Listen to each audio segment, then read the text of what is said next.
All right, let's go ahead and jump back in on chapter 12. That dog won't hunt no more. Birmingham was like an oven.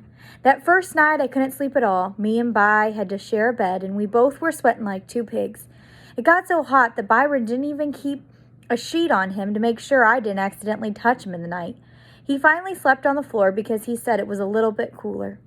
When I got up, Byron was gone. I looked out of the window into the backyard, and Vi and Dad and Mr. Robert were standing under a big tree with a dog. I went to the bathroom real quick, did my morning scratches, then ran out to be with the guys. "Morning, Kenny." "Morning, Dad." "Morning, Mr. Robert." "Morning, Vi." Byron just grunted, then said, "Man, you gotta quit drinking so much water. You sweated up the whole bed last night. I ain't sharing the bed with your leaky little butt." He looked at Dad. "With your leaky little self again." Mr. Robert said, "You boys will get used to the heat." Dad petted the dog and said, "He's too old to hunt?" "Oh, yeah, that dog won't hunt no more. He just like me.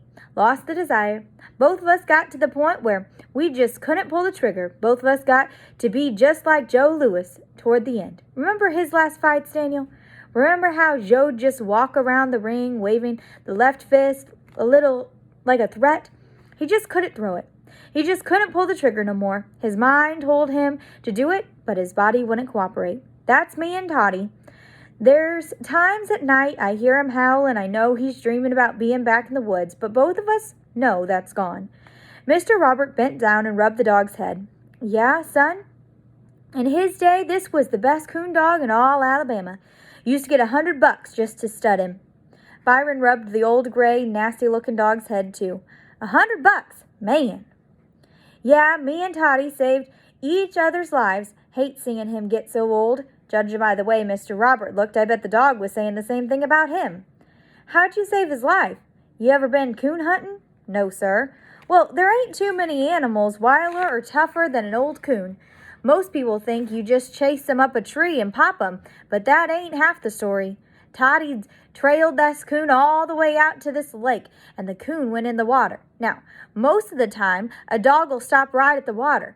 They know better than to go in, but Toddy must have just dove right in after that coon. He must have been a half-mile ahead of me when I heard him holler and then get real quiet." "What happened?" "The coon got him in the water and held his head under till he drowned him." I stopped believing this junk right there.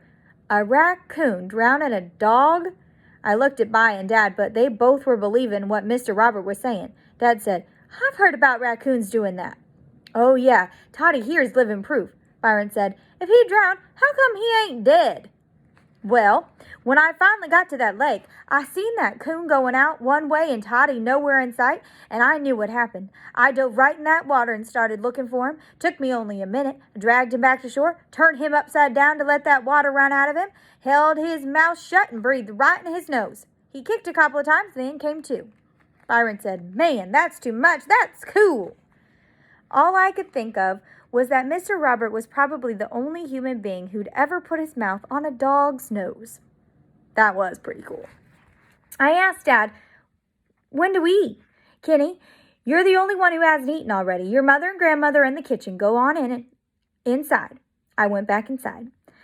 Even before I got in, I could hear Mama saying that Birmingham wasn't anything like she'd remember. Her favorite saying got to be, "What's this?" and "How long it's been like that?" and "When did that happen?" and "Why do you do this like that?" and most of all, "Aw, Mama." Grandma Sands thought Mama was hilarious and cracked up every time Mama got upset or worried about something that she didn't remember or didn't like. Grandma Sands must have seen The Wizard of Oz a million times because every time she laughed it sounded just like that Wicked Witch of the West. At first her laugh was so scary that whenever me and Joey heard it, we wanted to go behind something or someone, but after a while we got used to it. It took us even longer to get used to the southern style of talking. Man, Grandma Sands and Mama could get yakking to each other and we could only understand half the things they was saying. The smell of bacon dragged me right into the kitchen. Mama, Joey, and Grandma Sands were sitting at the little skinny table yakking. "Morning, Kenneth." "Morning, Mama." "Morning, Joey." "Morning, Grandma Sands." "You sleep okay?" It was real hot. Joey was sitting in Mama's lap looking all drowsy. She said, "I know, I was sweating all night." The bacon was sitting on a plate on a piece of paper towel. Mama had another piece of paper towel in her hands because all the things that Grandma Sands was telling her was making her hands get all sweaty and disgusting. I got some cereal and bread and bacon and sat at the skinny table with them. I must have interrupted something real important because as soon as I sat down, Mama acted like I disappeared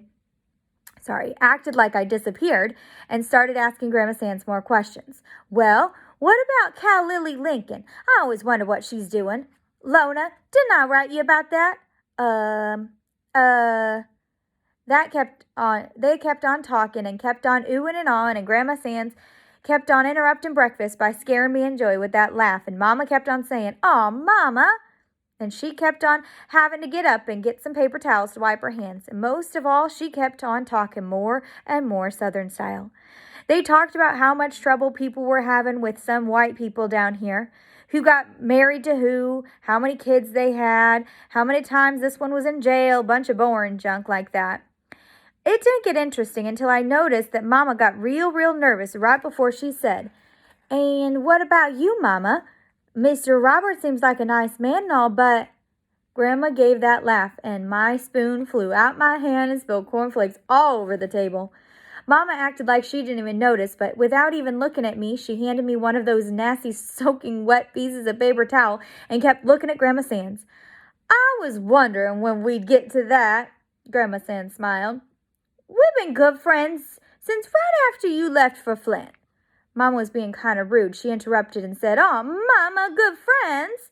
What does that mean?" "Well, Lona Sands, what is it that's bothering you? Why don't you just say what's on your mind?"